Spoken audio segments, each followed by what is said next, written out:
श्रावण सोमवारी शिवामूठ नेमकी का वाहतात? खरं तर श्रावण महिना आला की संपूर्ण वातावरणच भक्तिमय होऊन जातं. पावसाच्या सरी, मंदिरांमधून येणारे शंख घंटांचे स्वर आणि हजारो शिवभक्तांच्या मनातील ती एकच भावना, ती म्हणजे श्रद्धा. आणि या सगळ्यांचा केंद्रबिंदू म्हणजे श्रावण सोमवार आणि त्या सोमवारी शिवलिंगावरती वाहिली जाणारी शिवामूठ. पण ही शिवामूठ नेमकी काय असते, ती नेमकी का वाहिली जाते सांगतो. शिवामूठ म्हणजे भक्ती, निसर्ग आणि आस्थेचा एकत्रित संगम.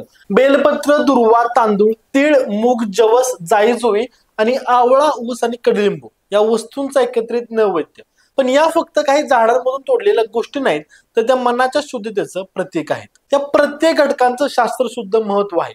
बेलपत्र मनाला शांतता देते, दुर्वा शरीरातलं तापमान संकुचित ठेवते, तर कडुलिंब नकारात्मक ऊर्जा दूर करतो.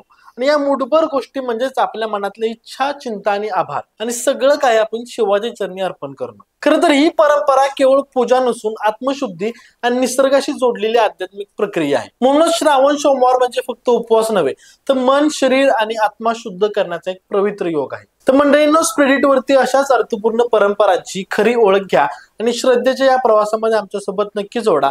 तर तुम्हाला माहिती आवड असेल तर नक्की लाईक करा आणि तुमचं मत कमेंटमध्ये नक्की सांगा. आणि अशाच शास्त्रशुद्ध माहितीसाठी आपल्या स्पिरिट चॅनल नक्की सबस्क्राईब करा. धन्यवाद.